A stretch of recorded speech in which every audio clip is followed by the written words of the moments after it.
你买用大包哦，像是要买杯外，还是你？成票会不会坏？因为他们上上报，对，上上报告，没有这样报。跟发完的大概多难？我想，记得我自己确实，我报名长得。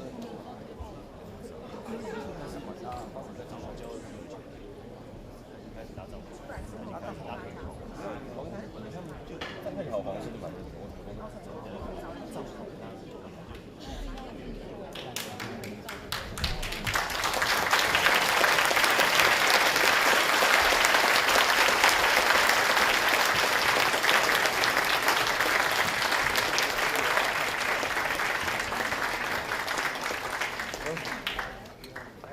，Before we begin, may we invite everyone to the center aisles for a group photo to capture this special moment with Secretary Pompeo. So, 我们两侧的贵宾可以帮我移到中间。我们现在在开始前先拍一个大合照，就是两侧，因为我们拍照可能只会 capture 到这边，就是我们两侧的贵宾帮我们移到中间的走道这边，谢谢。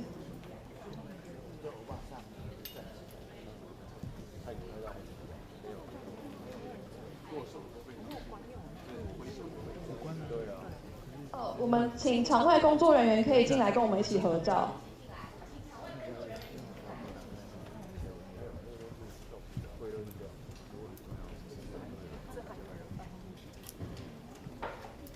那我们请两侧贵宾帮我们，好，那这边贵宾方面帮我站起来嘛，因为我们摄影师这边只拍得到这个部分。好，没关系。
Thank you all for your cooperation.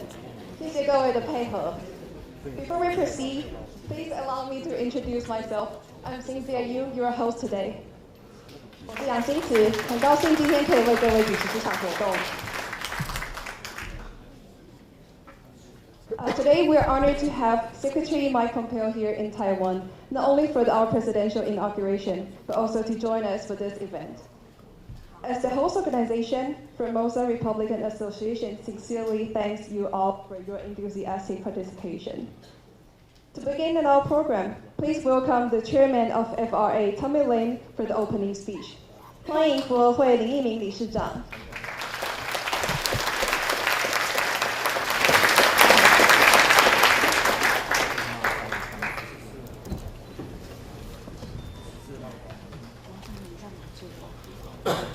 Good morning, everybody.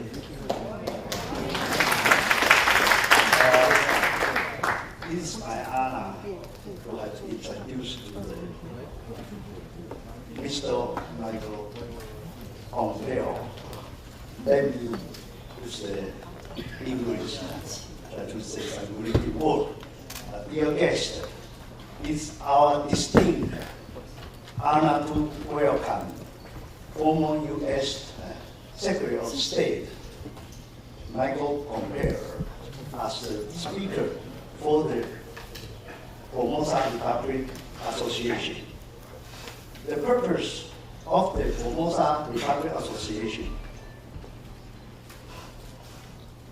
is promoted to the conservative values in Taiwan and to develop close linkage with like-minded conservatives around the world. Mr. Pompeo, present here today, is a wonderful example and endorsement of the Formosa Republican value and mission. Mr. Pompeo, his career is truly remarkable. He first obtained a degree in the engineering management from the prestigious West Point Military Academy, where he obtained the first degree, first in the class. After he served in U.S. Army for 5 years, he purchased Juris Doctor degree from the Harvard Law School. Then he turned to the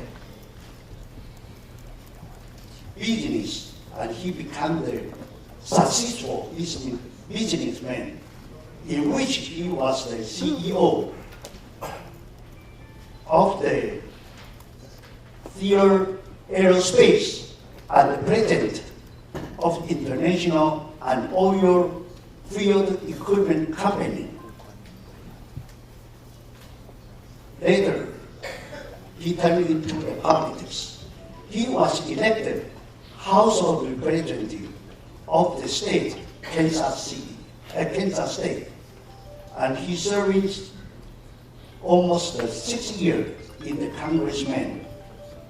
Then he served as the CEO, director of the CIA, Central Intelligence Agency of the United States, almost 1 year. Then he became the Secretary of State of the United States during the Trump administration.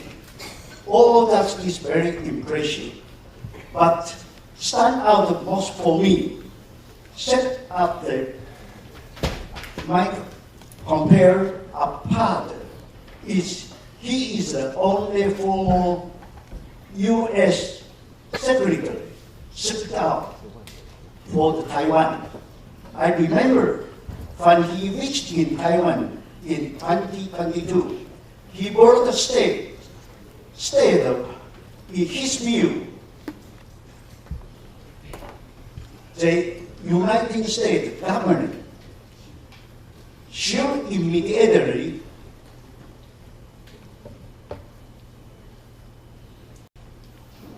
necessary and overdue, such is the war for Taiwan and the United States to recognize Taiwan as a free and sovereign country.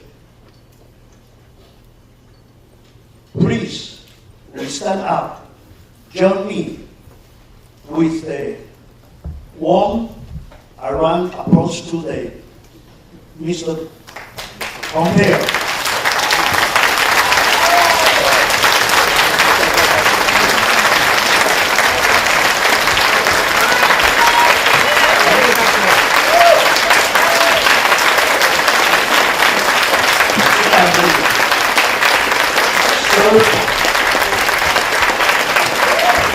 Serving as the number 1 in Taiwan.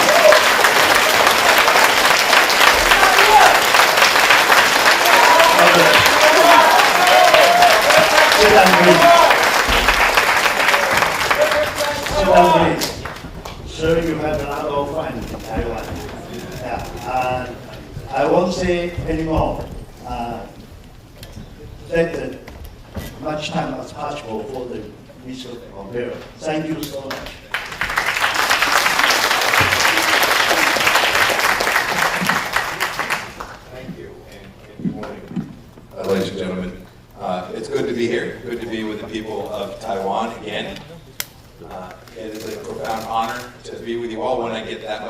pause before I speak. It makes me very nervous, so please do bear with me.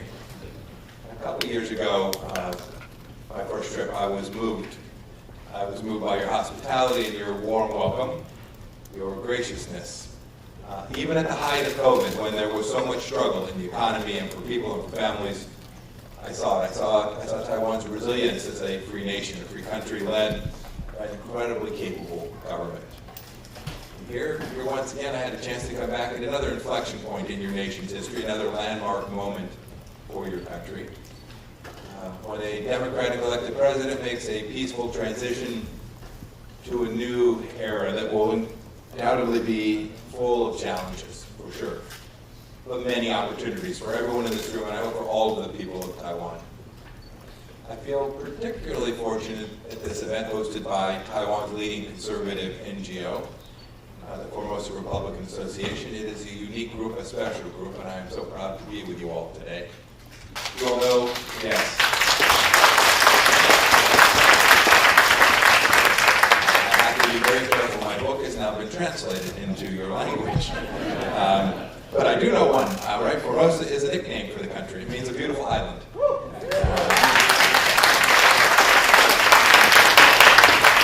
And as a conservative Republican from America, you make me feel most at home here. So thank you very much for that. Well, you should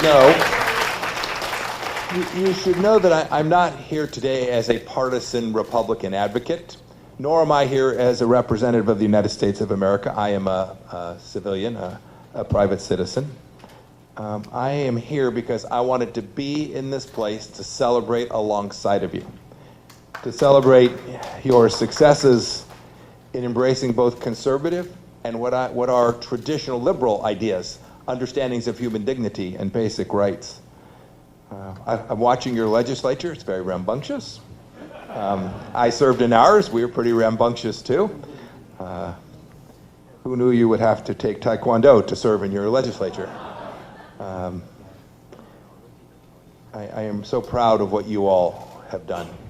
You should be very proud of it too. Taiwan is known as having a progressive, very liberal form of government in the finest traditions. And the balancing act of these traditional and conservative ideas and values is too often, I think, forgotten. It's certainly true in America. I'm deeply interested in your success. I am a deeply interested observer. I believe it's important to stress the source of Taiwan's greatness, its democratic success, and that is the underlying conservative heritage that has built and facilitated Taiwan and brought it to where it is today. And I want to talk about that for just a second, because if we forget our past, our traditions, if we walk away from them, the traditional conservative views that have been so pivotal in the success of this place could well be forgotten, and we can't let that happen. This is certainly true between the lenses of both my country, the United States, and Taiwan. In Taiwan, traditional values and institutions have been instrumental and stable to the transition to a mature and incredibly modern nation and a modern economy. You all every day exemplify that democracy critically hinges on a calculated balance between that tradition and the hard work of bringing nations forward. Unlike regimes like that in communist China, which have faltered and will continue to falter, partly due to their abandonment and destruction of civilizational values, traditional institutions, the very same ones that Taiwan has nurtured and creates its culture today. Consider the healthy interplay between conservatives and liberals in Taiwan. This polar society forms the true basis for your democracy. Taiwan embraces a green agenda with robust legal rights and framework for every citizen, and was among the first in Asia to legalize gay marriage. Yet conservative voices like mine and many in this room, are still at the center, the heartbeat of your nation. One cannot overlook the emphasis on meritocracy and education that are deeply rooted in the Taiwanese people and deeply rooted in the Chinese tradition. It provides not only a pool of well-trained talent who run factories and manage industries, these are important, and govern with efficiency, this matters too. But more importantly, it is a marvel because that education, that foundation, The understanding and love of family are at the core of the Taiwanese people. Your respect for authority is widely known in the finest of the Confucian traditions, and it fosters, importantly, what America sometimes forgets, is the essential nature of the rule of law. This understanding that it matters to protect property rights and basic human dignity, that all citizens are required to conform with the law. You get vigorous political processes. I joked a bit about that before. That's a good thing. Differences in ideas are inevitable. And indeed, the hallmark of mature democracies are that they continue to push on and grow as these differences emerge and solutions are found. The tradition of community welfare in Taiwan underscores the balance between collective well-being and the individual gains that are necessary. And I want to stop here to speak for a moment about Taiwan's religious tolerance. It is exemplary. Polytheistic society, Taiwan actively involves all faiths in contributing to societal growth. Buddhist and Christian groups both support social justice initiatives, while local temples and communities centers serve as forums for political discussion. That matters an awful lot. As a Secretary of State who put religious freedom at the very top of the American agenda, I want to thank you for demonstrating to the world this religious tolerance. It makes you better and stronger and makes you deeper in your capacity to grow as a nation.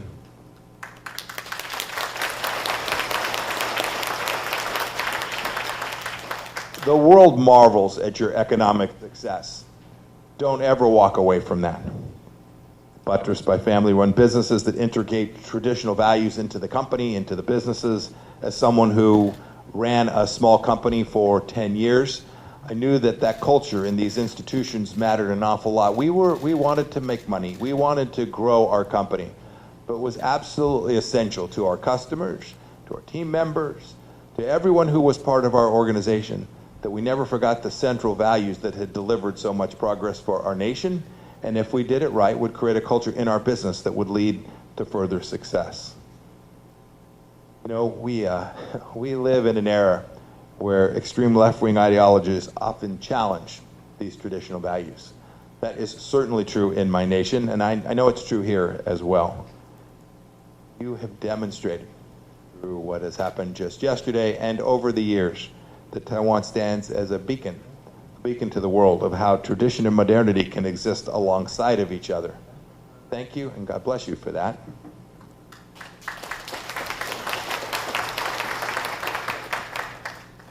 I was often given a hard time by my liberal friends that says, Mike, you live in the past, you have these ideas of tradition, but Taiwan demonstrates that tradition and progress do not stand adversely to each other. Indeed, they are deeply complementary of each other. Now, I want to say something to everyone in this room, and indeed to anyone who from around the world who watches this. The central question of why does this place matter to my people, the people of Oklahoma and Kansas, the people of Virginia and Washington State? Why is it the case that the United States has a responsibility, and it is in our best interest to be good partners and friends and stewards of Taiwan and its place in the world? It seems pretty simple to me, but I'm going to take a few minutes to explain it in case there's a few who don't quite get it. First, there's a law, the Taiwan Relations Act. So as a simple matter of international law and precedent, that makes enormous sense. Clearly stipulates that we'll provide Taiwan with the means to defend itself. But this is far more than just a legal obligation. It is a moral one, for sure. It reaffirms our commitment to the fundamentals of democracy that our nation has stood for 250 years.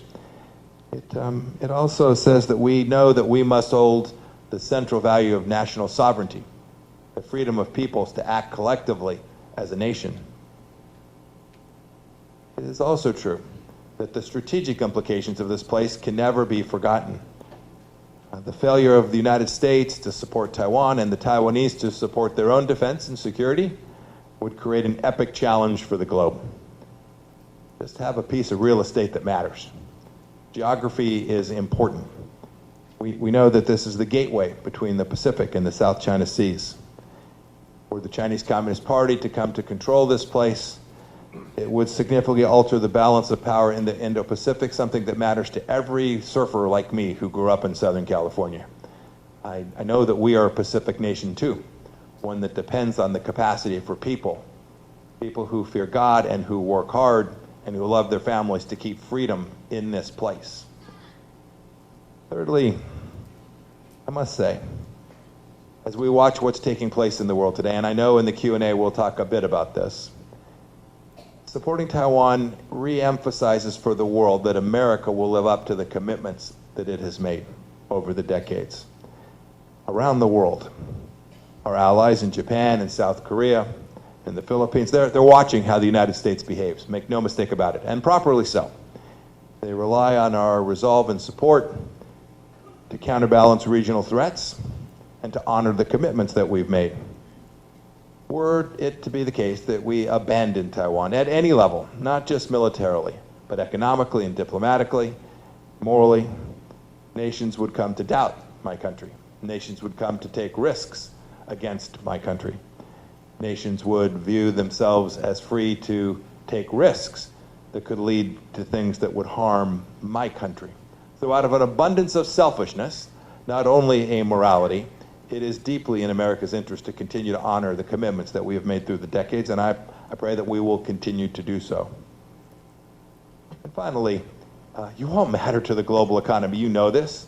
God bless you. Extract a lot of value for yourselves. Go out and be good capitalists and deliver wonderful outcomes for the whole world. Any conflict that were to threaten this place would cast a pall over the global economy, and were the Chinese Communist Party to control it, would harm the global economy in ways that seem almost unimaginable to most. So it's not about just protecting this small island with a relatively small population. It's about preserving a strategic frontier that matters for global peace and global security and global prosperity for the decades that follow. I pray that we get this right, deeply selfishly, for my children, and I pray one day I will have grandchildren. My son now married 2 years, so far so good, but no grandchildren just yet. I want them to know the peace and prosperity that have generated so much good for everyone in this room and for the people of America, and defending Taiwan is a central component of that.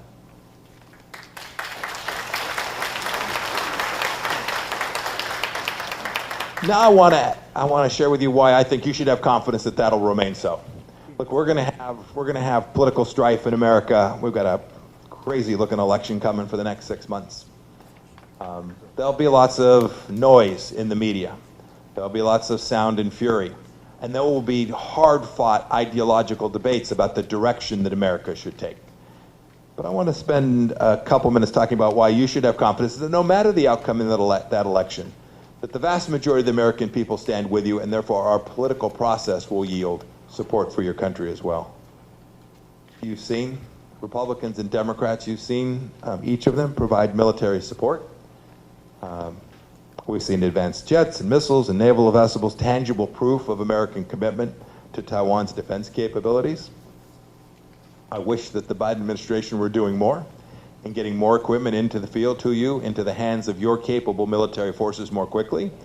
And I wish that there were more joint efforts in the region, joint forces training together in the Pacific, demonstrating to anyone who had any doubt in their mind that America and the allies of Taiwan around the world will stand with them even at the most difficult times. I believe the evidence insurmountably indicates that we will continue to be with you. It's in our own self-interest, and I'm confident that that self-interest, combined with an American understanding of how it is and who it is in this region that is standing for the very values that we stand for, requires us to be with Taiwan and the people of Taiwan. You know, I do hear doubters. I hear people talking about America no longer being the global superpower. I hear them talk about America walking away from some of its allies. That breaks my heart. Sometimes there's a modicum of truth to this. But I want to remind everyone that historically, when it matters most, the United States has stood with its allies through difficult times and difficult challenges. We shouldn't think much past what happened in Kuwait when that nation was invaded. It would have been pretty easy for the United States to walk away, but we did not. We indeed did the right thing and helped eject a ruthless dictator from taking over a people who simply wanted to live their own lives. From Kosovo in the Balkans to the support we are providing today to the people of Ukraine, the United States is a good ally in times of strife. It's clear, too, we're better at it. We're more robust when our strategic interests are aligned, and there could be no other place in the world like Taiwan that shares a set of strategic interests with the United States, perhaps more than any other nation. My father served in the Navy in the Korean War, and I remember, it's sometimes forgotten how controversial that was, how many Americans died in fighting in that place in Asia. Some thought, goodness gracious, too far away. Why is it the case that America would invest there? We've, since that day, had more permanently deployed troops and weapons in that war in that region than any place else in the world, including today over 50,000 in Japan and over 23,000 in Korea. We continue to provide the support that those nations need to counter the threats of our modern times. Our largest overseas military deployment by far is the 7th Fleet, which for decades has patrolled just right off this shore. Taiwan's defense, as our Navy and our military and our government know, are intrinsically tied to America's capacity to defend. And remember, this has transcended multiple administrations, Democrat, Republican alike. This deterrent posture I've spoken about a lot and written about a great deal. Could be better. It could be stronger. There is more to do. There is no doubt about that. Deterrence is always temporary. The bad guys, evil, stays at it. So what does that mean? When evil stays at it, that requires those of us who are good and decent and understand human dignity. It requires us to stay at it as well. And as these threats continue, it will require us to step up our game in ways that we've never had to before. That's why your peaceful transition matters so much, as evidence that you're prepared to do that for your country as well. We are indeed. I want you to leave here today knowing that this partnership matters, that partnerships take both sides working really hard and accepting some amount of risk to deliver the security and prosperity that your nation needs. We should move forward in confidence as partners, and you should trust that our shared commitments and faith together will deliver good outcomes. You know, I'll close with this because I'm looking forward to the Q&A. I know how to not answer questions with the best of them. I want to speak to you not just as a former Secretary of State, but as an advocate for a peace in a world that respects fundamental rules of sovereignty and democracy and international law. I made a few heads hurt a couple years ago when I took a position that said, you know, it's time for the United States to recognize Taiwan as a sovereign and independent country.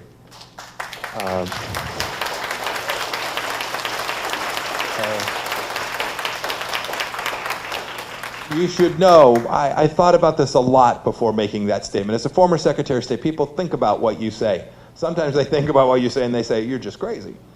But I thought about it a lot. And I came back to what I tried to write about in my book. I came back to the central idea that we shouldn't live in a make-believe world. We shouldn't say things that everyone knows aren't true. We should accept fundamental, basic truths and speak about them openly, no matter what that means, no matter what the second-order implications of that are. We should, when we live in a fantasy world, we create enormous risk. This wasn't just a gesture or a diplomatic nicety. Recognizing this place, Taiwan, as an independent, sovereign, free nation is true. It reflects the reality.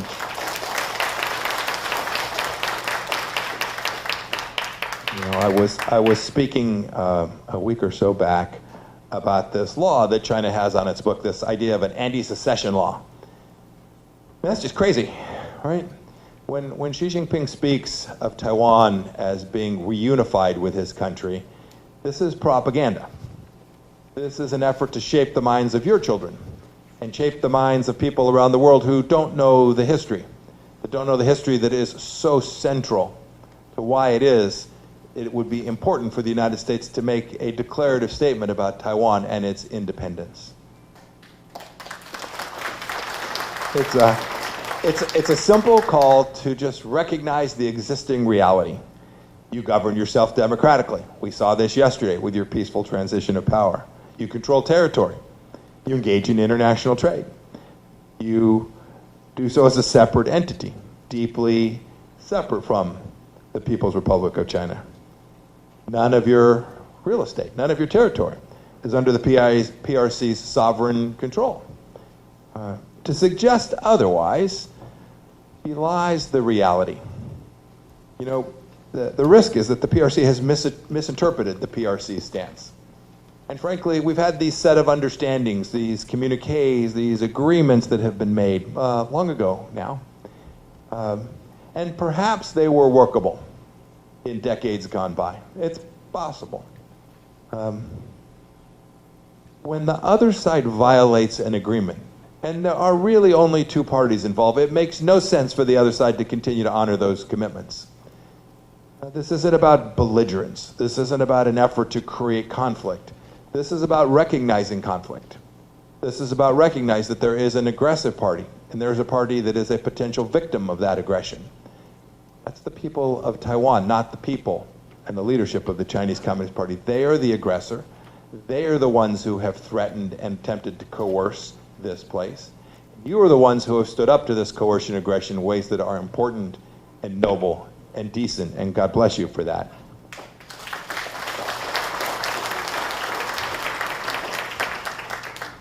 And finally, what pushed me over the edge to say that America ought to take that position is a reflection of my country's history.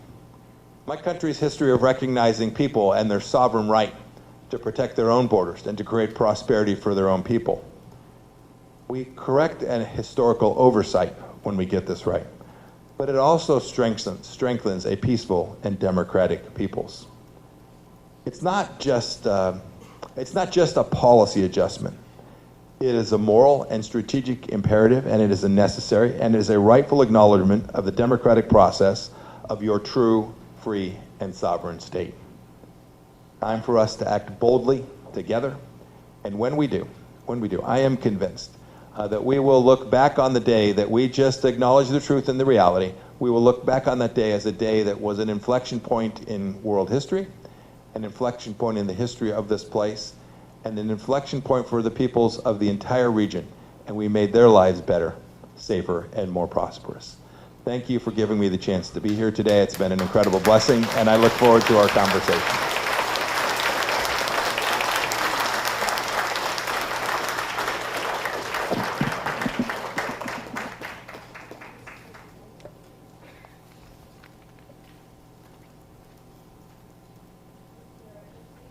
Reminds us of your subtitle of the book, Fighting for the America I Love. As I believe this is the feeling we can all relate to, as I believe everyone here is fighting for the Taiwan we love, right? Yeah. So before we move on to the Q&A session, let us present an appreciation plaque in the recognition of your contribution. May we have Chairman Lin to present the appreciation plaque for Secretary Pompeo. 还有他的诉求哈，他认为他的这个小孩在军方哈，那有一些。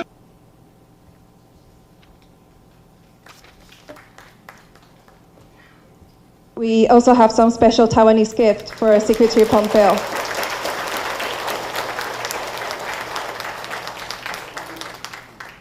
And these are there are premium high mountain Taiwanese tea and Jade pineapple cakes.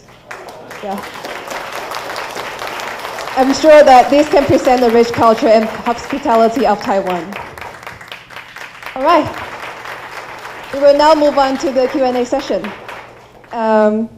So yeah, it looks like we have an overwhelming number of questions from the enthusiastic audience, and we just pick some lucky people to answer. Yeah. So first, we have a. Yes. Sorry. Yeah, so let's start with first question, which is from Kelvin Gao of Taiwan News. It says, you previously mentioned that U.S. engagement with China has failed. Do you still feel this way? And do you think the Biden administration's current approach is effective? Yes. Dr.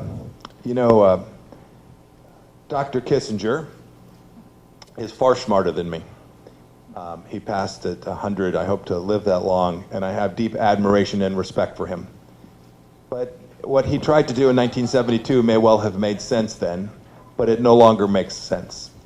The engagement that the United States had with China for 40 plus years was an effort to bring them to a place like Taiwan, right? To bring them to a place where human rights were respected, to bring them to a place where property rights were central, to bring them to a place where they didn't threaten the world. But instead they took an incredibly different path. They stole intellectual property. They are committing genocide against their own people. They have challenged and had conflict with nearly every one of their neighbors in this region, and they continue to threaten you, the people of Taiwan. Engaging with leadership that is determined to create global hegemony for themselves and to undermine our way of life is not something that is functional or working. So what does that mean? What does that mean? That means that we need to rip the Band-Aid off. We need to acknowledge the Chinese Communist Party as the threat that it is. Think about this. Today, working with the Russians to kill Ukrainian children. Today, at the United Nations, refusing to acknowledge that what happened in the Middle East was an attack on the Israeli people. This is a regime that doesn't care about human life, and I mentioned, I was here 2 years ago during COVID, a regime that had a virus escape from their lab and then foisted it on the rest of the world, killing millions of people and being enormously destructive to the global economy. Xi Jinping and his cadre of leaders there don't respect life, and so to engage with them creates an enormous amount of risk. We need to call them for what they are, and then when we get that right, when we begin to build allies and friends and partners around the world, then we can deliver a more prosperous place. The second part of that question was, how has the Biden administration handled this? So, they've gotten parts of it right. And frankly, in the Trump administration, we needed to do more as well. I don't for a moment think we had everything right. But one thing that we were prepared to do that the Biden administration hasn't is to acknowledge what I just did, to acknowledge the enormous risk from the growth of the Chinese Communist Party and its capacity to do harm. And the Biden administration wants to continue this model of appeasement and engagement, one that we've had under, frankly, Republican and Democrat presidents alike for decades, and that presents a lot of risk to the United States of America. We should be building up our friends here in Taiwan, building our friends in Japan and South Korea and in Australia and in Singapore and all throughout Asia, building up those friends and partners' security capabilities so that China can't continue to threaten them. If we get that right, the world will look a lot more like our world, the world that we love and value, and not the one that the Leninist Marxist leaders in China would prefer. Thank you. Our next question is from Rebecca of 黄宝慧小姐. It asks, Secretary Pompeo, you were one of the last supporters of President Trump at the end of his term. Could you please share what happened? I also interviewed Secretary of Defense Mark Esper, who also published his memoir, A Sacred Oath. Secretary Esper has very strong views about President Trump. Now President Trump is a candidate of the Republican Party. Would you support him? Oh, goodness. Yes. Happy to answer that. So I am supporting President Trump. I hope he's successful. I was one of the few who made 4 years through. Yeah, thanks. Look, I paused there. It should be hard to be a senior leader in America. You should be working your rear end off. It's hard. We sit at a fulcrum for the world. We have this responsibility to lead in the world. I'd never met Donald Trump before he interviewed me to be the CIA director. It was the first time I'd ever met him in my life. And I've now known him since that day, since what it would have been November of 2016. I watched him do what he promised he would do. And maybe for me, that's the most important thing. I know others ended up in a different place. I watched President Trump every day say, Mike, are we doing what we told the people of America we would do when I ran my campaign? And that was our focus every day. We didn't pretend otherwise. We didn't for a second blanch from the commitments that had been made. We tried to deliver that. It's not that we always succeeded. One never does in life. But my subtitle of my book is Never Give an Inch. And it's a little blustery, intentionally so. There are things one can compromise on, right? Like if your child wants to go to bed at 8 o'clock and you think they should go to bed at 7:30. Like 7:35 is just fine, right? But the things that matter, the principles that animate the people of Taiwan, the principles that animate the American democracy, we cannot compromise on those. And President Trump was stubborn and noble and good in protecting those things that mattered most. And so, I hope that he'll be successful in November. It'll be a rambunctious few months here. And then I hope he puts a set of people around him who will lead America in the same way that I think he so successfully led it for the 4 years he was in office. Thank you. So we received a few questions which are very similar, and these are from also from the previous Huang Baohui Xiaojie, and also from Adela Lin of Apple Economy and Korea Daily, and also from TVBS News, Ting Ting Lu. So they ask about the Li's inauguration speech. What's your take on his statement that ROC and PRC are not subordinate to each other, and Beijing's view on this Taiwan seeking independence? I thought your new president's remarks yesterday were perfectly spotted.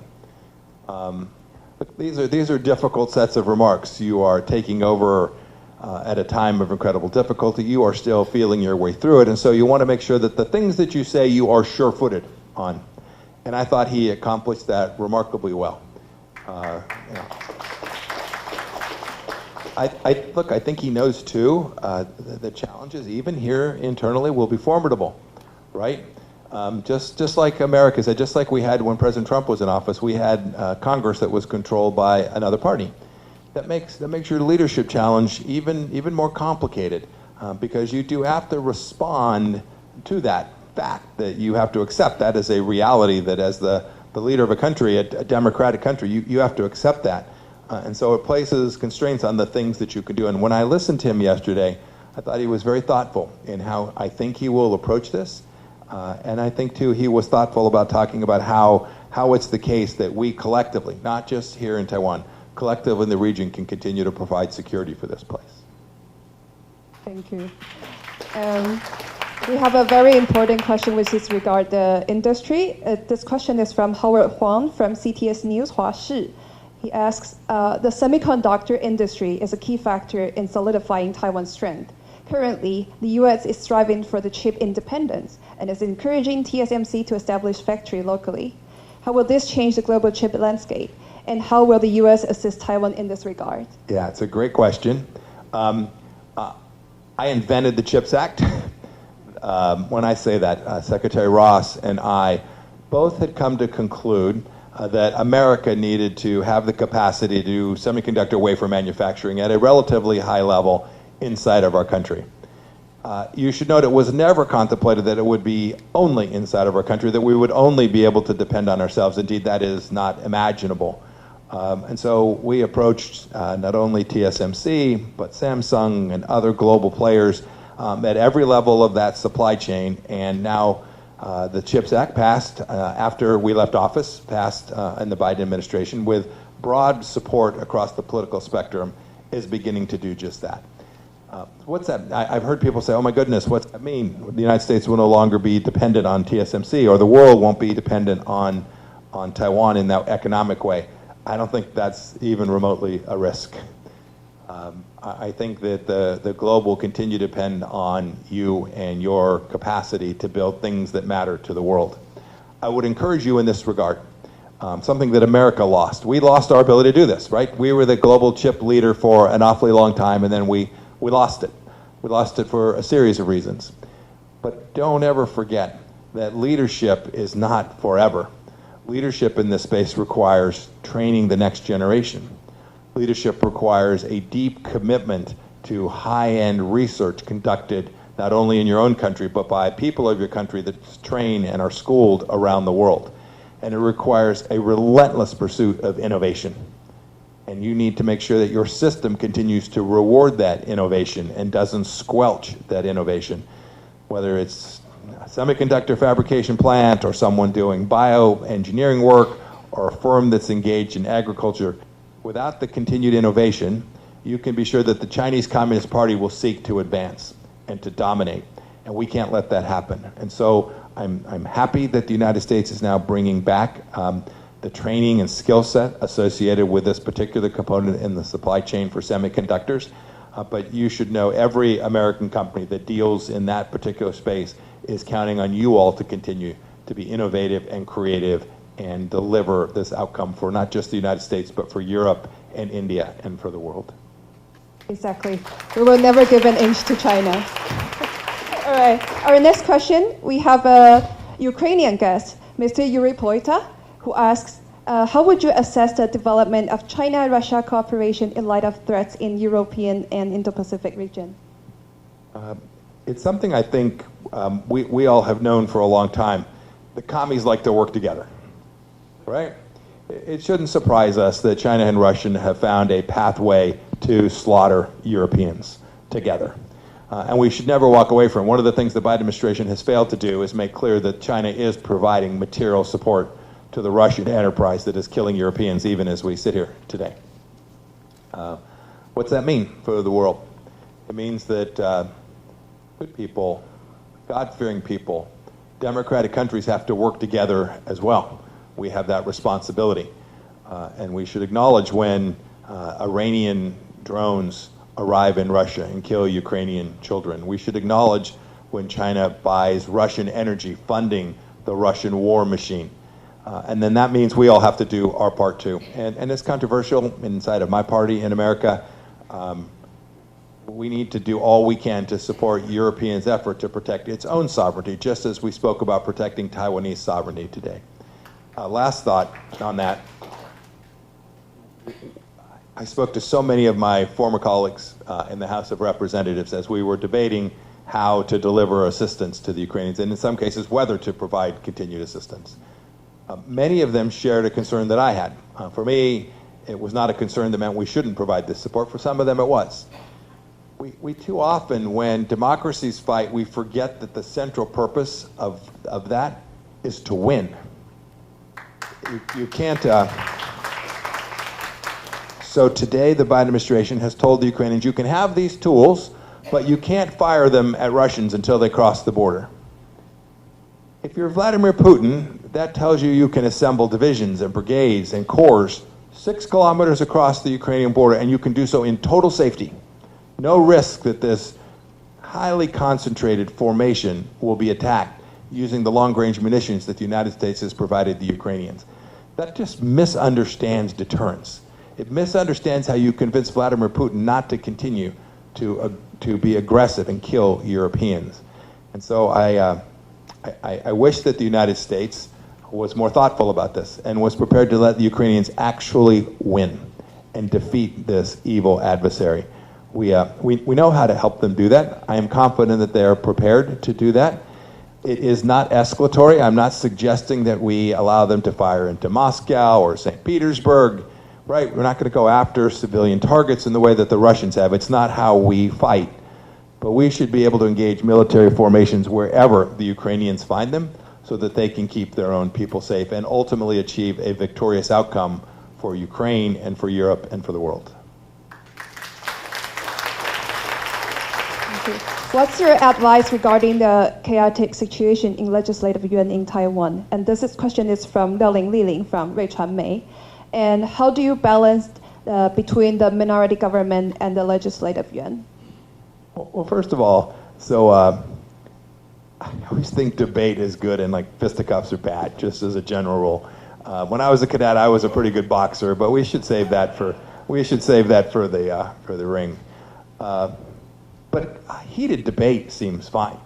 I also, and we've suffered this in the United States, it shouldn't be about personal attacks. It shouldn't be about mocking someone for whatever it is, or it shouldn't be about, this should be, these battles between different parties or battles between the legislative and executive branch should be fought out in the space of intellectual debate, reason, values.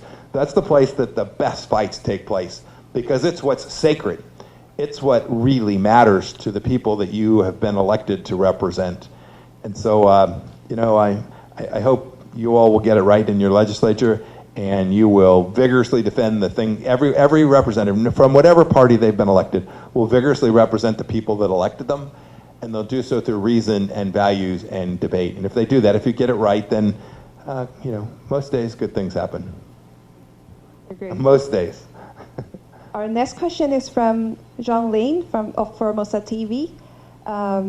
President Biden has publicly stated multiple times that the United States will come to Taiwan's defense when a Chinese military invasion happens. However, Trump has also been reluctant to make a clear statement on the issue. How do you interpret Trump's attitude? Yeah, we'll be here. I mean, I think that's the simplest way to say that. For all the reasons I articulated there, I think you should have great confidence that however the election goes, not just the presidential election, but our Senate and House races that'll be very contested too, you should have enormous confidence. And by the way, I think not even just enormous confidence that America will be there. I think Taiwan's friends in the region understand the imperative to get this right. And then the last thought is, I get asked a question like that from time to time, and I always think to myself, man, that's a bad day. So if China invades, will the United States be there? It's already a bad day. The work has to be done today.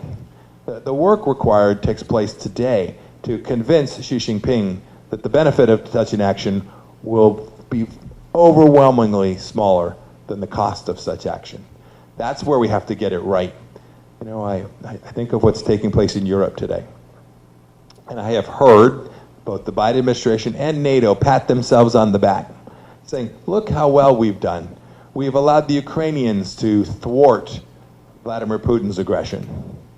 I must say that February in 2022 was a bad month. It was a bad month. We lost to deterrence, the hard work, the real work, the important work of convincing Vladimir Putin that the cost of an invasion would exceed the benefits failed that day. And the Ukrainian people and the European people have suffered and continue to suffer for that failure. We shouldn't look to, well, what will America do the day that it is a bad day? We should look to what we should all do between now and then to prevent that bad day from ever coming. In the end, that is most important. If we get that wrong, that bad day will inflict enormous harm on you and your families and your children, no matter whether America shows up that day or not. So the hard work is all the things we do to put in the mind of Xi Jinping that such a move would be bad for him, bad for his country, and bad for his people, and bad for his political team that rules the Chinese Communist Party today. If we can continue to do that work and convince them of that, we can prevent that bad day from ever arising. Our next question from Angela Wu of M News TV. President Lai said the ROC and PRC are not subordinate to each other. I believe that it's a strong cross-strait stance which may cause tension between Taiwan and China at this moment. What do you think? I'm sorry, the question is a statement that might be... The inauguration from Lai about the ROC and PRC are not subordinate to each other, if this can cause tension. Oh my goodness. You know, you should never mistake the people who are trying to defend themselves from an aggressor as causing tension. The tension is created singularly by Xi Jinping. Were Xi Jinping a thought experiment? Were Xi Jinping to become a capitalist? Were Xi Jinping to become someone who said, I want the Chinese people to live good lives. I want the Uyghurs to live good lives. I want the people of Shanghai. I want the people of Hong Kong to have the freedoms that they had for so many years. Were Xi Jinping to take that posture, there'd be no tension, right? So we should never create the balance or the moral equivalence between something that we do to try and defend a nation's prosperity, peace, and sovereignty, and something an aggressor does to threaten and coerce that. They are the inverse of each other. And so when I hear people talk about something that somebody said, whether it was me when I was Secretary of State or elsewise, it says, gosh, that created a lot of tension. The tension was there. It already existed. The threat, the coercion was already there. All this did was pull it back for the whole world to see who was the bad actor, the evil actor, the aggressor, and who it was that was simply trying to do the task for which they were elected, to protect their own people. And next question, also from Rui Chuanmei. Chinese President Xi Jinping visited Europe. He visited France, but not Germany. French President Macron emphasized a strategic autonomy for Europe. Could you imagine a NATO without U.S.? Could I imagine a NATO without U.S.? Oh, no. No, it's unimaginable. For good, not for good or for bad, but for good, we are part of NATO, and we will always be. And Xi has abolished his limitation of his presidential term. In this context, will he be tougher towards Taiwan's new government? Yeah, I'm not sure how to answer that. I don't know. There's no doubt Xi Jinping has political control in his country. There is also no doubt that they are facing economic challenges over time, and then also significant demographic challenges as well. But we should never for a moment take for granted that, and history is replete with bad actors like Xi Jinping who maintain power in spite of the suffering of their own people. And so I think Xi Jinping is set in his way. I think he has a global hegemonic intention that is unlikely to change.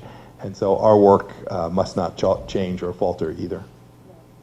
Our next question from James Duan. In your definition, what is the Republic of China and what is Taiwan? Is there a difference between them? You know, I'm not going to go anywhere near that. Not being a legal scholar, I'll let others debate it. When I think of this place, I actually don't think of either one of those. When I think of this place, I think of you. I think of the people of Taiwan. I think of the goodness and the joy that you all have from doing the things that matter most in life, practicing your faith, raising your families, being part of a community, building things. When I think of that other actor,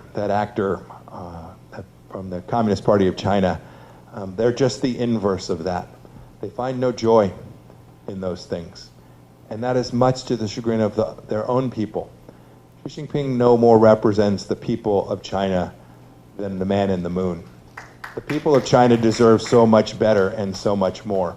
And I pray that we will together be able to be a beacon to the people of China, and one day they will get to have the same joy and love and peace and prosperity that you all are beneficiaries of.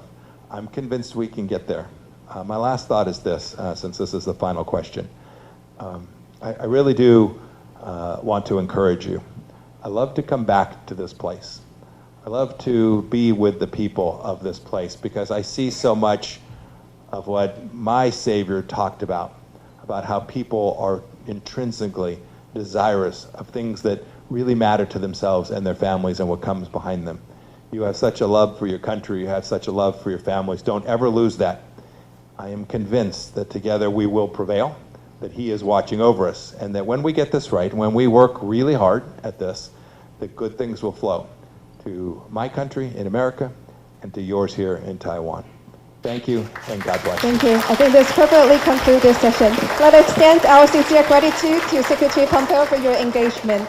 You are now welcome to proceed to the rest area. Thank you so much. Thank you for gracing us with your presence.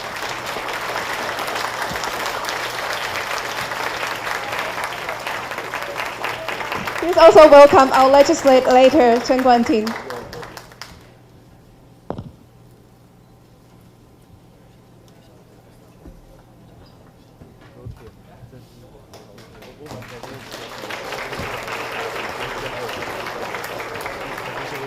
我们中场休息15分钟，那请各位帮我在11点20分的时候准时回到座位，谢谢。那那这段期间，我们福和会的常务理事杨黄美信大使，他也为我们安排了特别的活动，邀请到一位特别嘉宾来跟各位分享。那各位可以自由移动没有关系，我们这段时间是休息时间，再请各位11点20分的时候准时回到座位上，我们会接下来的座谈活动。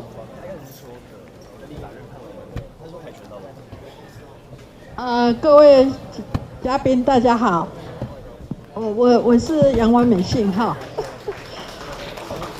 我今天非常高兴，我要特别介绍，请大家稍微不要quiet 哈，请大家不要讲话好不好？这个可以啊，另外一个虽然休息时间，请大家静一下哈，因为我们时间不多哈。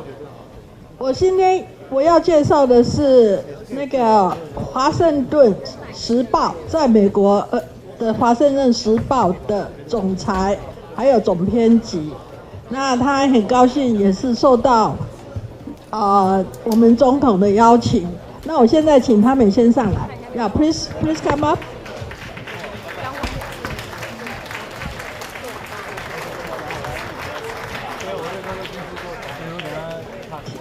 请你们大家不要讲话好不好？拜托。请坐下。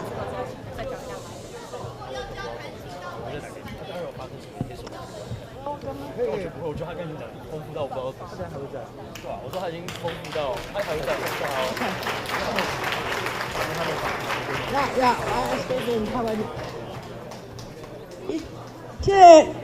这个总裁。顿时报，它是 one of the most trustworthy newspaper in the world。他的太太叫做林秋芬，她是台湾人。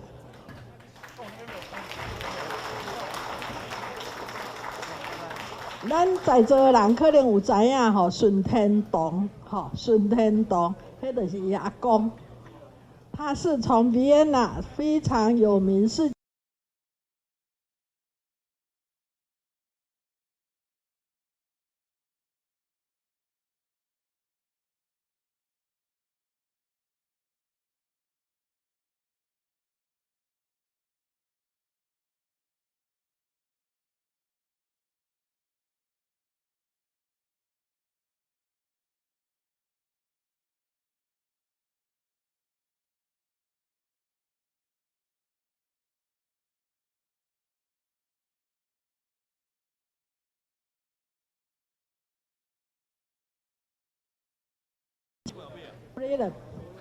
还有更重要的是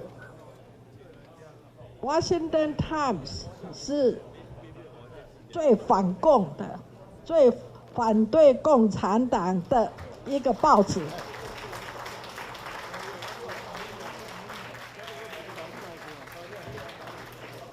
那我们今天非常高兴，因为他的太太是台湾人。而且他们报纸的那个基本的价值是要让世界上都是有 freedom， 就刚才像我们那个 Pompeo 讲的，就是要所有的人民都能得到一个福祉，包括中国哈。那所以他有一个很好的一个想法，一个 project。那我现在请他去跟大家报告一下 ，OK？ Thank you.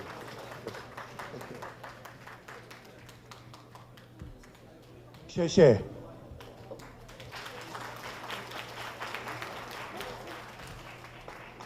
谢谢。大家好。我爱台湾。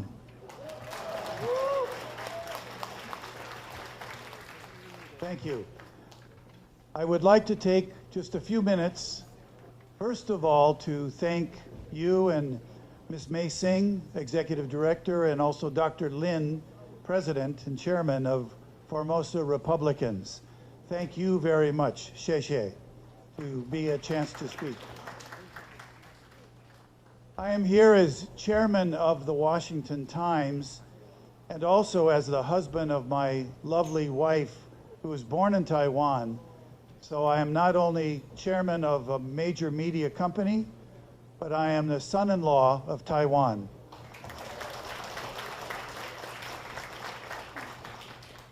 Yesterday was such a special day at the inauguration, and we were honored to be there to see President William Lai make his first speech. So today is the first day of his administration, and it is so moving to be with all of you in this place as Formosa Republicans. I am often, as a media publisher, having to look at both sides, but in my heart and in my background, I am a Republican, so I hope I can even join Formosa Republicans as a visitor from America.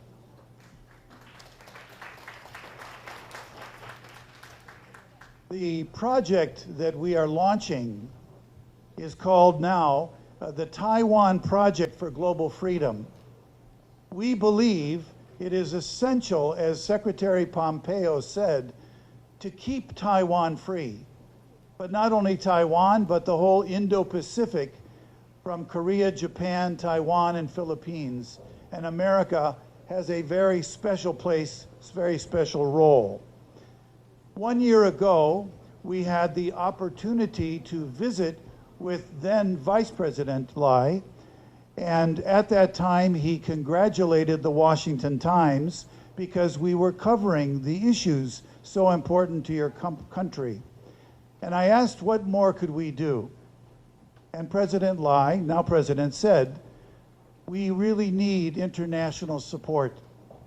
So from that time to today, we've been researching, talking to dozens of experts, and especially trying to understand how can the global community support the vision and the ideals of President Lai and all of you. Recently, the U.S. State Department came out with a report about 4 months ago concerning China, Communist China's work throughout the world. And they indicated through this report how the People's Republic of China seeks to reshape the global information environment.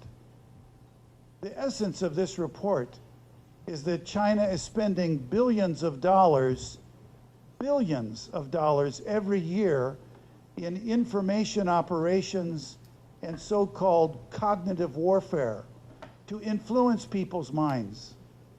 That's why, based on the experience of the Washington Times, which started in the time when Ronald Reagan was president, 1982, we had experience through the Cold War, and we understand the importance of the battle of ideology and of narrative. So we want to organize, with your help, a new effort to educate thought leaders and influencers around the world. What is true? What is false? What exactly is Xi Jinping saying? What does he believe? What are his policies? What are the behaviors? Most people don't understand, nor do they understand the precious value of democracy, freedom, and innovation that your beautiful country of Taiwan represents. So my team, with the Washington Times and others, with your help, please, we'd love to organize such a movement of very high-level education and tools for college students all the way up to members of parliament, business leaders, heads of state, etc., so that the global community, as President William Lai asked for yesterday in his speech, can support Taiwan and can have the information and the talking points to speak out and challenge the false narrative of Communist China. So with that, I thank you for the opportunity to greet you on this great day, a day after the President started, and we are determined, like in America, when America was founded, the founders who signed the Declaration of Independence knew if they lost, they would all hang. They would die. So George Washington, John Adams, Thomas Jefferson signed, and they said, we pledge our lives, our fortune, and our sacred honor to this quest. The reason why Taiwan can succeed as a great beacon to the world is because you're based on democratic principles that is focused on the value of the citizen, as President Lai so eloquently spoke about. The sovereignty comes from the citizens. The role of the citizen, your role, my role, is vital. And an educated citizen, an informed citizen with the right information can speak out and influence their spheres of influence. And that's why we are determined, even at the price of our life, at this critical time in history. Our rights come from heaven, from God. And with that, we thank you, pray for you, and want to work together for the years to come. Thank you so much for this opportunity. Appreciate it.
我想讲咱要有10分钟吼，我想讲若有啥物问题会使问。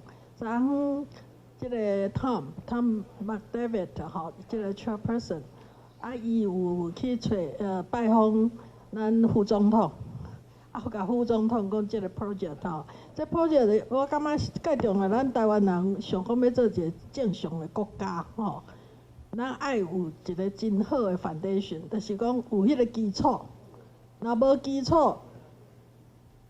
头拄咱听咱即个Secretary 迄个Mike Pompeo 在讲的吼，世界足侪人毋知影台湾是毋是中国的一部分，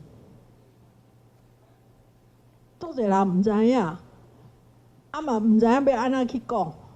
你若是中国的一部分，咱就是无主权。所以即个Tom 伊想要做的，就是要安怎互世界了解。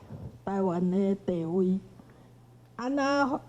因为台湾有若要互毋是讲东南亚要互世界，因为咱台湾若发生代志，会影响到即个亚洲，佮影响到全世界。要安怎互全世界拢做一个 free 的 country 吼？所以伊即个目的是安尼要做吼。即摆因为咱还有时间，我欢迎有啥物人要问问题，会使问in English, okay? A question relating to Taiwan-U.S. relations. We know in the previous Trump administration, there were 4 legislation signed into law by President Trump relating to safeguard Taiwan. And in particular, there's one called Taiwan Travel Act. Taiwan Travel Act. Travel Act. That is U.S. law now. But I wonder, when would that really put in practice? Do you know anything about it?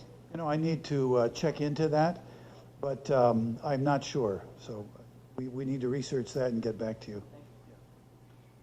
伊个在讲即个台湾流行化吼，老实讲，足济全世界人毋知影讲咱的元首去伫民主国家，因无要互伊入去伊的 capital， 就是伊的首都。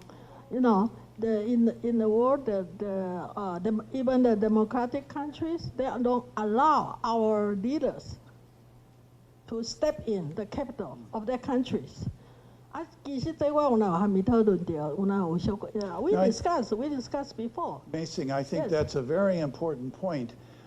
Most Americans that I know who are educated and aware politically don't realize that your leaders can't simply travel freely into different capitals of different countries, such as in the United Nations building. It's outrageous. And those kinds of facts need to be pointed out so people can understand. It's not fair. It's not reasonable. It needs to change. Actually, it's not only to United States, but to the European countries, democratic countries too. 像最近讲，咱副总统这个萧美琴去到德国吼，嘛袂使入去Berlin。吼，所以这个代志我有哪会含，就是讲要做的即项。要安怎教育，要安怎做全世界？感觉讲咱台湾人，我总有那捌讲我question讲，我那不是 terrorist， 我们又不是恐怖组织，谁那阮的leader袂当入去这个全世界，迄个民主国家的 capital。毋过中国足后甲咱 China like to punish the country are friendly or support Taiwan. This is really the problem, and that's why we should ask for the alliance, work together. Of course. Yeah. 所以，就是讲，若几哪个国家合起来做伙做，可能中国就较无像咱即摆 military alliance is the same. If I may say, from yesterday, while we were waiting to greet President Lai and Vice President Xiao, had a chance to talk with parliamentarians from Japan and European Union and all over the world. And I can see the potential now in 2024. The situation has changed, as Secretary Pompeo said. And I think a new level of alliance can occur from the public sector leaders, but also the private sector and civil society. We can make a new global network supporting freedom, supporting Taiwan, and a free and open Indo-Pacific. I think that's true.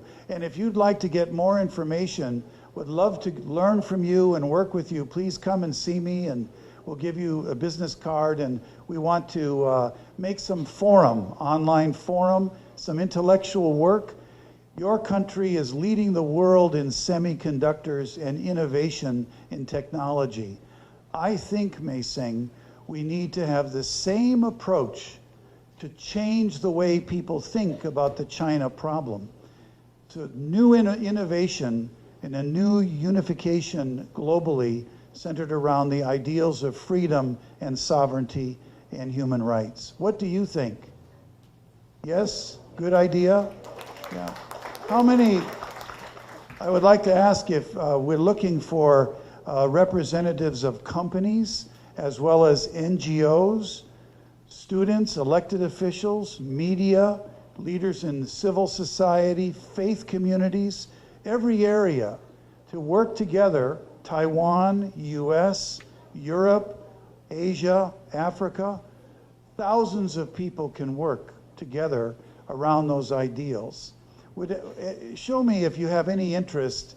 Would love to reach out to you. So please come up. My beautiful wife is in charge of giving out the business cards. So, and she's also, that's great. Good. Okay. Shall we? Any more questions? Please. Yes, sir.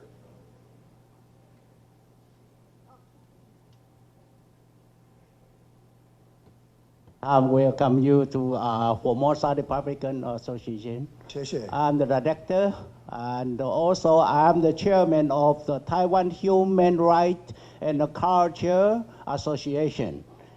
And I would like you to speak for Taiwan's unfair human rights. We have a lot of unfair human rights in the world. Like when we got the championship in the Olympic game, we are not allowed to raise our national flag. And our journalists cannot allow to enter the United Nations. So we have a lot. So Mr. Chairman, I think that's a perfect example. There are outrageous examples that are very painful. The Olympic example or the journalism, those facts need to be made known to millions of people. Do you understand? I mean, even that basic information. For example, if university students in America understand that, they'll get outraged. Speak out. That's not right. Why are they, what causes that to happen? It's because of communist China. Why? What's behind it? It's not fair. That's why I think we have to shine the light on those kind of problems and cause the change. All of it depends on what we can do, people to people. People to people, of course, government to government. So let's work together and make that kind of qualitative change. I know many of you are people of faith. I'm a man of faith. I pray to God. I know, thank you. And God has some providence, and we have to follow that. Communism, Xi Jinping's thought is based on materialism, atheism. There is no God. Atheism, Godism. We have to raise a culture that honors human rights centered upon our Creator. That's my sense. How do you think? It's very good. I think we're finished. Yeah. 我想吼，咱拢知影，咱即马咱的行政部门个总统吼，含即个立法院吼，完全有即个冲突的所在吼，所以足需要咱人民，咱即马 internet 大家拢有social media 拢有吼，咱袂使像讲牧师在讲道理互牧师，咱爱 reach out， 足侪英文的，咱的英文大家拢袂歹。 希望把咱的 message 爱互出去，吼，支持台湾行对的路，大家对大总统萧美琴拢做有信心。咱特别伫即个时阵，咱人民爱搁较努力，民间爱努力。咱诚欢喜，今仔日即个Washington Times 吼，总裁愿意伊要联合全世界的即个 media 做伙来做吼。 来帮忙台湾。I say from the Washington Times, you're going to connect the international media, That's newspaper. Right. Of course, yes. We want to bring Washington Times to Taiwan, and our founders really care. Thank you very much. Thank you.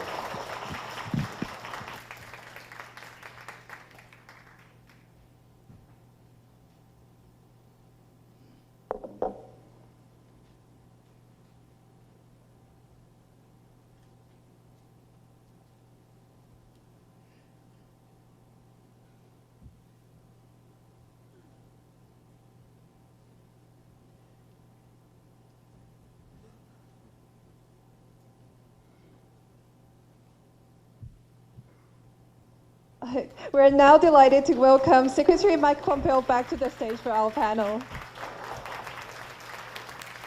And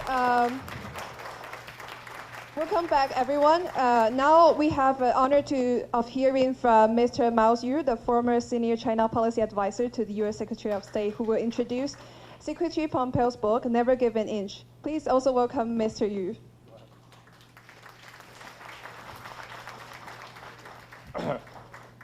大家好，我是于茂春。刚才他们叫我讲几句话，介绍一下庞先生的这本书啊。我刚才这位主持人小姐她说得很对，她说我是 former and senior advisor 啊，就是说这个我是 former senior advisor， 就是我是过去的，然后呢我还是这个比较这个叫 senior 这个词很贵，有这个 strategic ambiguity 啊，就是说你可以说的年纪很大，也可以说资历很深啊。让你们去琢磨琢磨。另外一个呢，我是 advisor， 主角呢是这个庞佩奥先生啊，在美国政策可以制定，问题都很多，但是需要一个有决断能力的领袖才能把事情做成。美国的幸运之处就在于这样。那么我今天呢这个书呢，我是做教授的，所以我要讲起书来，那可以讲几个小时，所以没用了。再加上呢，这本书呢需要大家去仔细琢磨、仔细看一看，每一页里面都充满了很多你们可能不知道的东西。所以呢，我就不用一个字一句一句介绍，然后呢，希望大家呢有机会呢把这本书细细读一读，仔细体会体会，可以理解一下，就是美国政策决策者他对美台关系、对国际局势啊，尤其对台湾和美国的共同的命运，他们为什么有那么多关心？为什么在台湾以美论是完全没有地位的？好不好？那就这样，我们欢迎庞先生啊。OK，thank you.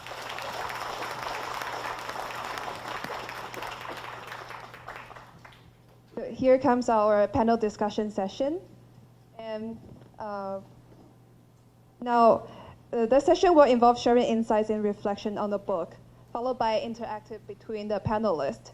I'm now pleased once again introduce our panel moderator, Ambassador at Large, Mei-Xing Yang.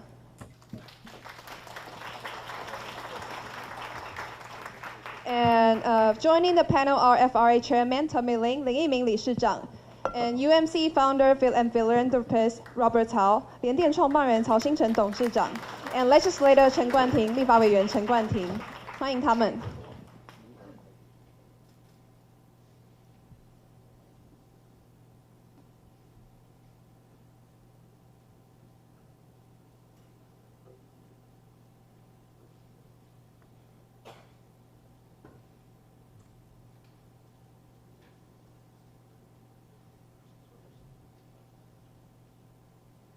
Thank you. I'm very honored to be the very outstanding commentators. 我真的觉得很荣幸哈，今天能当主持人。First of all, I think I have to introduce myself. I don't think two of you know me. Actually, I came back from the United States in the early 1990s, and I went to U.S. for graduate study, in 1969. And the reason I came back is because the DPP in that time asked me to help. And I gave up my U.S. citizen. At first, I'm thinking only stay for 5 years. And I find Taiwan has so many issues, so many things need to be helped. So I stayed longer. Actually, I stay in an apartment in New York. I live in the Trump. You know that? Okay. When I came back, actually, my mission is to tell the opinion leaders in the world, Taiwan is not a part of China. I talk about that for more than 30 years. And also, there's one China, but there's one Taiwan. And when United Nations expelled Chiang Kai-shek from United Nations, actually Taiwanese people also want to expel Chiang Kai-shek regime. But unfortunately, they also expel Taiwanese people. And now, of course, we want to be the member of the UN. And now, today, now the panel is discussed about the book Mr. Pompeo wrote. And I think it is a historical book and a bestseller of the New York Times. At first, when I look at the Never Give an Inch, I said, that should not be in the family. But then I see that fight for the America I love. And then I think about fight for Taiwan I love. And we are very fortunately, we have like Mr. Pompeo talk about the, how to defend, how to have the alliance, and stay so firm to stand with us. And also, let me think about the Statue of Liberty in New York, how that means to welcome all the tired people for the freedom without fear, without hungry. People shouldn't live under the fear. So now, actually, my role is introduce the panelists. And we don't have too much time. We only have 30 minutes. Everyone only have like 3 minutes.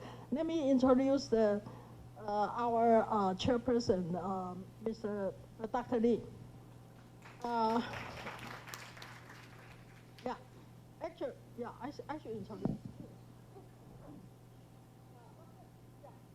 First of all, I'd like to introduce Dr. Lee. He is the fellow of the American Academy of Anthropology for Life and the fellow of the American College of the Surgeon.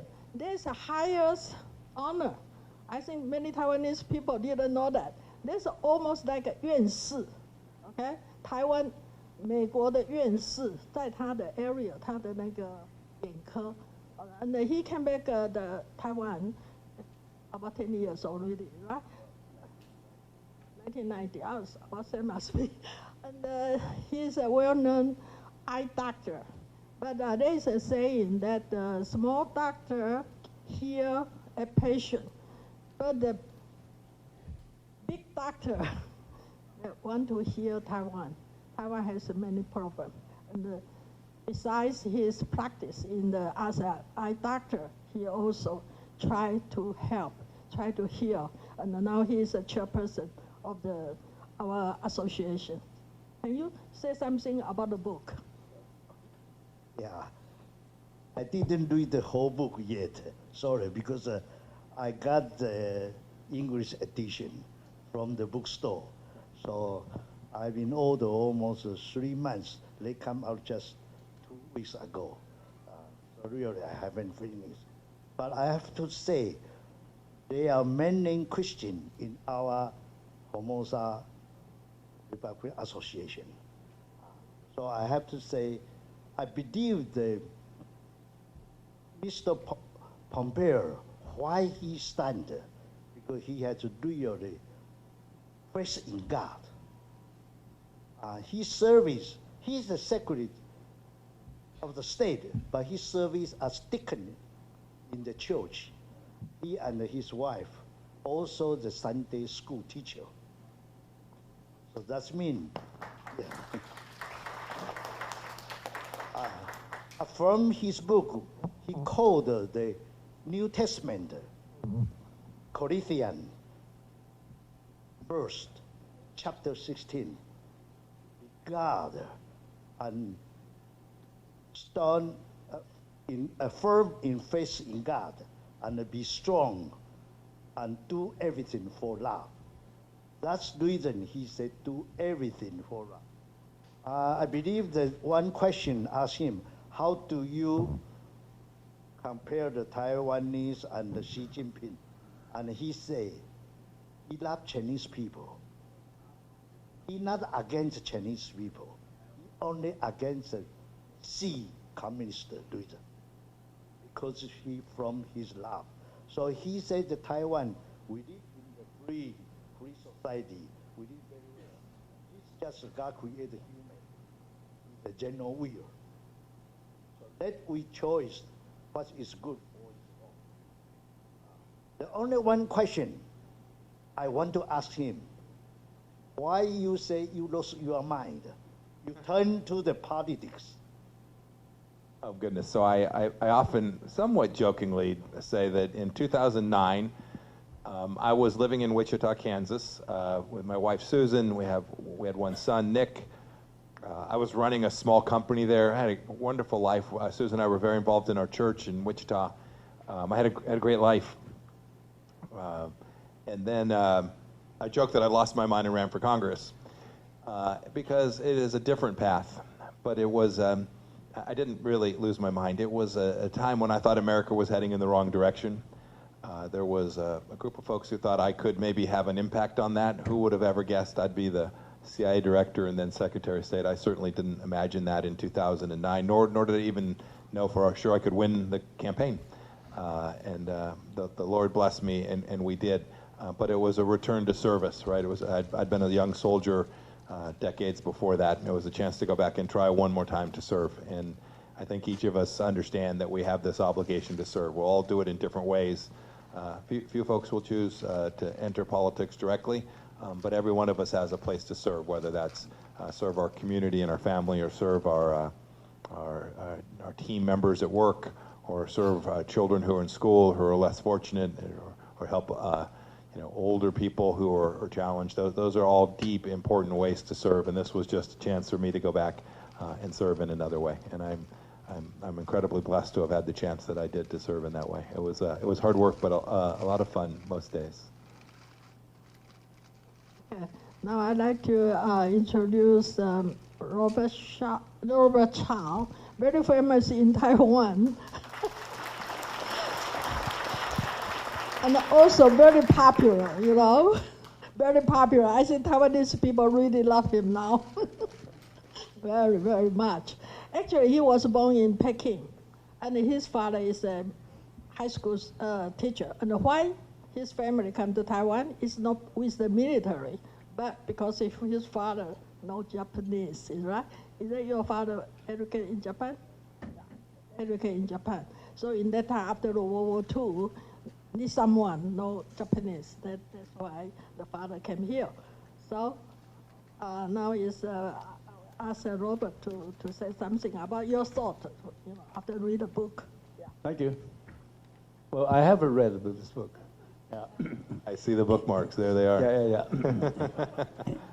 And I have to say that many views in this book are well worth our consideration, agreement, and vocal endorsement. Yeah. I'd like to give 2 examples. Yeah.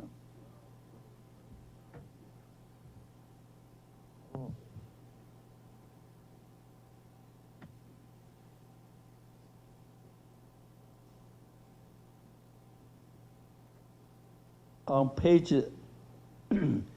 136, you talk about the folly of appeasement. And you say that the foreign policy, nothing is more counterproductive to peace and security than appeasement is. It is a flip side of deterrence. Bad actors see concession and an endless round of talks as a proof of a weakness to be exploited. Yeah. Well, I would say that because of the continuous military threat and the intimidation, the level of appeasement toward China in Taiwan now is very high. This resulted in a majority of pro-China legislators in our Congress. And it become our legislative yuan become a Chinese agent. Yeah. And that will be very challenging issues for the new president to deal with. Yeah. So, and you say that don't appease, go on offense. I fully agree with this. Yeah. But how Taiwan can offend China? You cannot fight them militarily. Yeah. But you can go to the anti-secession law. You can tell the world that's absolutely that's unlawful bullshit. Yeah. Your English is very good. I like that. Bullshit. It's perfect. I like it. And that's what I'm doing. Yeah. And thankful Dr. Yu's support. We had a very successful seminar in Washington on 15th. Yeah, we will continue to do that. Yeah. And the second point I'd like to point out is that on page 161, you said, defining American sovereignty benefits other nations too. A prosperous, robust, and secure America, both fiscally secure and confident in its place in the world, improves the lives of people everywhere. And that's the fact that most people do not realize. You know, there are many America haters, even doubters in Taiwan. But I'd like to show an image. See if I got the right image. Yeah, no, not this. Oh.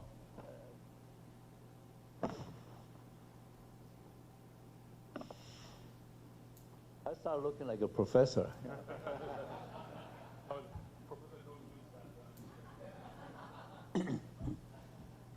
This is an image that I excerpted from a wonderful book.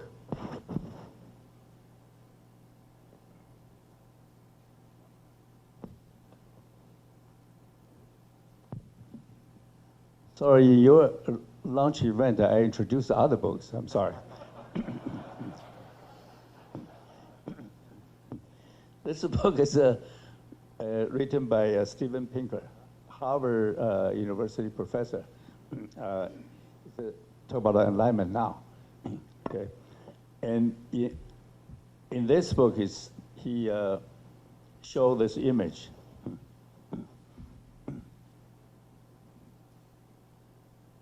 This image shows that the world economy enjoyed no growth prior to the Enlightenment. And then afterwards, the England and US consecutively lead the world to economic growth because they fully realize the principle and sought in Enlightenment movement. So that's why. So you can see, after World War II, all nations who are friendly to the states or follow state steps or build up a division of work with the states, they enjoy tremendous economic growth. And in early days of People's Republic of China, they went everything against the US, and their economy collapsed, simply collapsed. Yeah. So in 1979, Deng Xiaoping traveled to the States, asked for help. So because the US helped, because the investment from Asian countries, so China enjoyed economic growth for the last probably 4 to 5 decades. Now they turn back to their old route. You know, those already failed, broken Marxists. So they're going to ask for all kinds of trouble. So this chart, I just like to all the Taiwanese remember, we cannot go against the U.S. Suppose that. You go against the U.S., you go for China, you're asking for trouble. Okay? It's a disastrous. Okay. So that's my point. Thank you. Robert, I want to say just a word. First of all, I agree. That won't surprise you. But second, I want to come back to 2 points you made just quickly, if I might.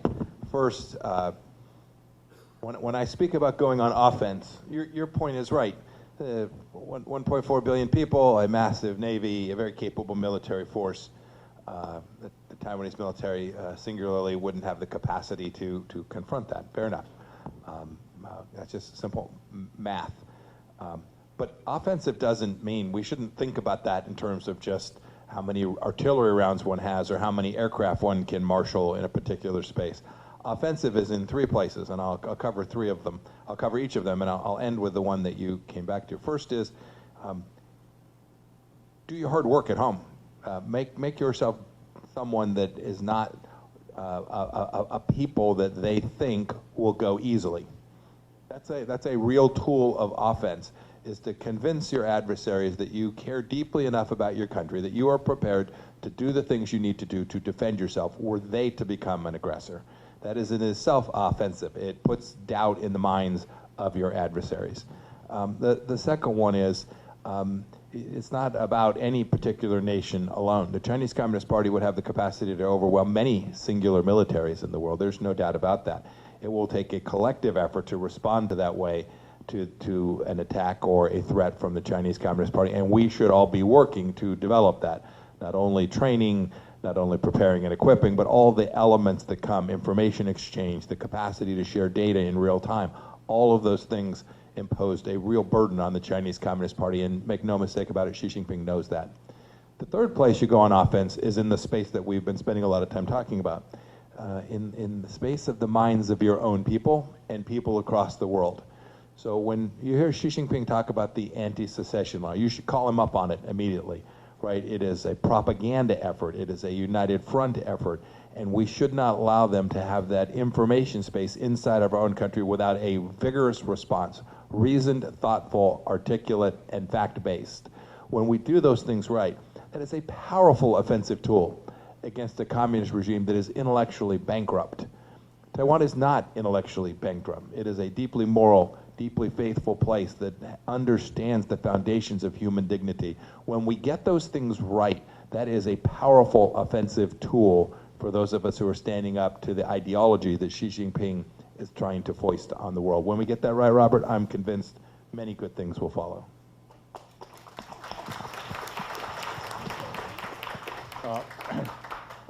我要非常想用中文给大家讲一讲，台湾地理虽然小，面积小，并不等于它的这个力量就弱小。在历史上，在世界上，以小国战胜强国、战胜大国的这种机会非常非常多。而且现在不仅仅是这个台湾的台湾 is small in size only, but your power is not necessarily equated to the size of your country. You have an enormous power. Inspirational power to a lot of people inside China and around the world. Look at the election you run. You're running the election better than the United States. Seriously, yeah. So I wrote an article about your election. Your election took place on Saturdays where more people were participating. We took place on Tuesdays. That's an agrarian society of 18th century legacy, right? And you have a voter ID law. You have a single day reporting. And you have the Central Election Commission, where standard of election were all uniform. In the United States, all the elections were run by state local governments. So it created a lot of loopholes for fraud and manipulation. So the United States have a lot of things to learn from you. And particularly, you are the linchpin of the global economy and technology. And you have a lot of power. Power should never be diminished. I can guarantee you, Xi Jinping fear a lot more about you than you fear about China.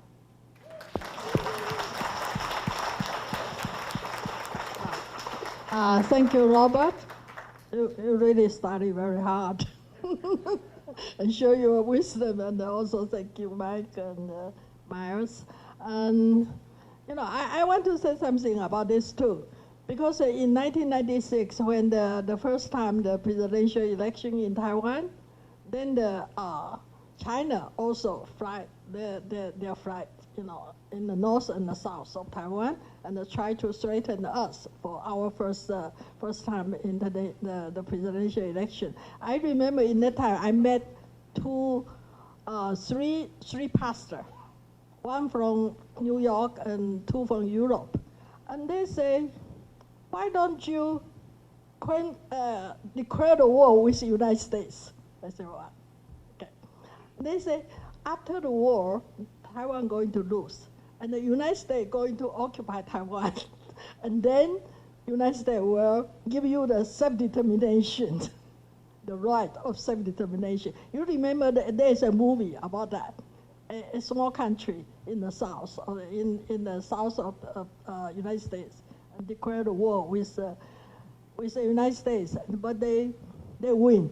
So they couldn't get the benefit from the United States. That's something very interesting. Okay, now I introduce our young legislator, Chen Guanting. Okay. He got his bachelor degree from the University of Wisconsin in medicine, and then got his master degree from Tokyo University. So he is good at both language, English and Japanese. Very few, not too many in Taiwan. Thank you very much for your kind words. Again, thank you very much, Secretary Pompeo, for visiting Taiwan. It's a great honor to be able to sit in with you and with the rest of our colleagues. I have read this book, and to be honest, I bought 2 copies, and 1 copy is in the parliament right now, another one is with me. And the cover itself already attracts me. Never give an inch. So this is the idea, deterrence. The idea of deterrence repeatedly in this book. I really suggest all of you can buy this book and read it.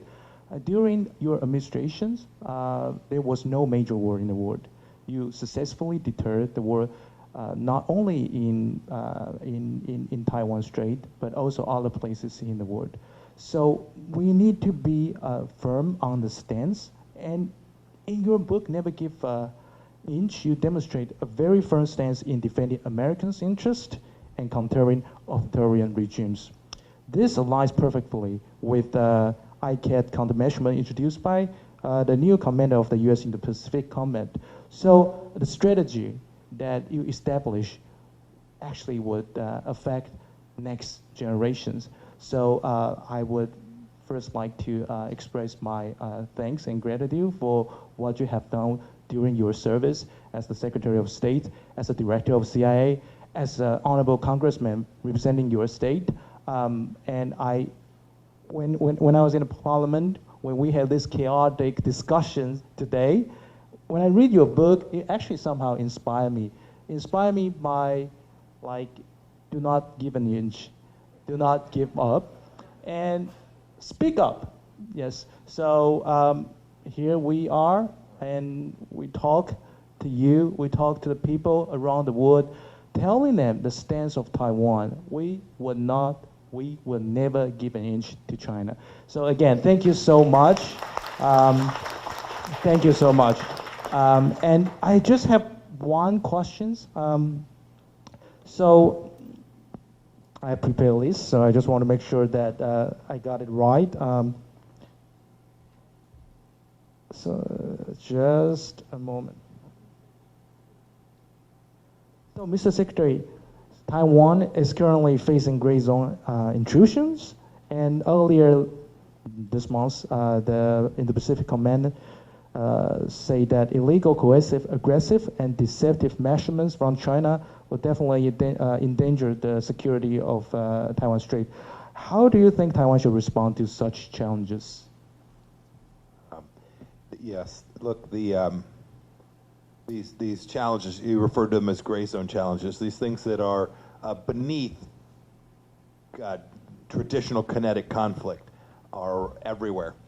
They're inside your country, they're inside our country as well. There's an information effort, there are cyber efforts all across the globe. We see these, the incident you're referring to, I think, was where they shot a flare near a Australian aircraft.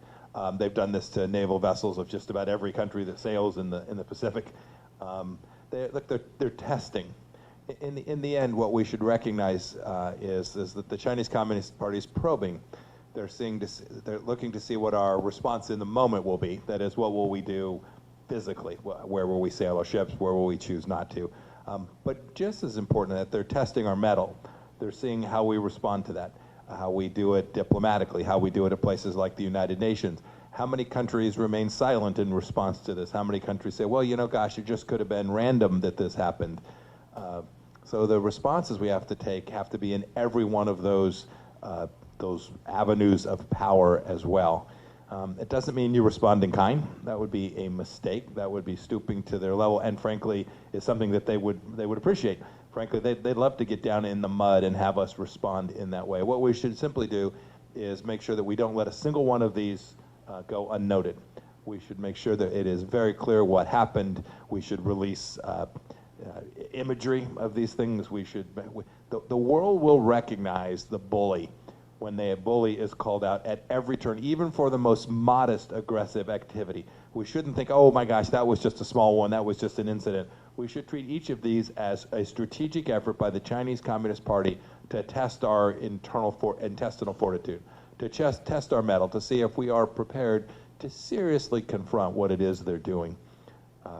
Look, you probably faced that at the University of Wisconsin. That one of the most left-leaning cities in America is Madison, Wisconsin. So bless you for surviving that. Thank you. Yes. I know President Trump won't get, I don't know, maybe 50 votes in Madison. I don't know, something like that. So you had a chance to do that too. You got a chance, and this gets to your core point, which is we do have to speak the truth, the things we know to be fundamental. When I talked about the America I love and why we don't give an inch any place, it's not because we're tough. It's not because we think we're bigger or better or we're arrogant. It's because we humbly love to serve and humbly understand that it is our capacity to reason and speak and articulate a vision which leads to successful families and humans and communities and nations. And when we get that right, when we respond to these gray zone ideas that Xi Jinping believes will ultimately, he will be able to ratchet up. When we meet him at the first level, he'll be convinced that not to take that next set of steps that will create even more complicated problems from leaders all across the world. Thank you very much, Mr. Secretary. Okay. Now, you know, the time is very limited, it's 12 o'clock. But before we have the closing comment from the Dr. Lin, I'd like to share something that, you know, the most famous food company, Yimei, just now, you know, give the gift to our Excellency. Mike Pompeo is from Yimei, Gao Zhong经理. And he also give everyone a chocolate today. Okay, so now we have a. I deep appreciate Mr. Pompeo make a special trip come to this meeting. But without helping the Professor Yu, I don't think this event can be successful.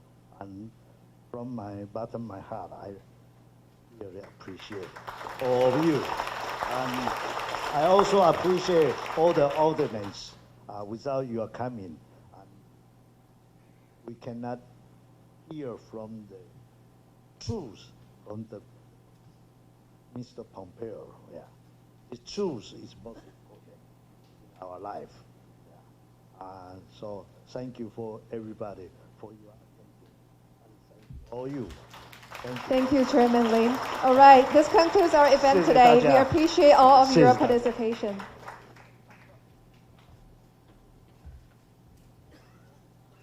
All right, ladies and gentlemen, let's now give a warm round of applause to thank Secretary Pompeo for his insightful contribution today. I'm sure you must be inspired by his spirit today. Let's keep celebrating our relationship with the United States and also fight for a Taiwan we all love. Thank you. 非常感谢各位的参与，谢谢大家。再次谢谢Pompeo，让我们欢送他。Thank you all for your participation. We appreciate your time with us. 那今天的活动在场外出口处会有工作人员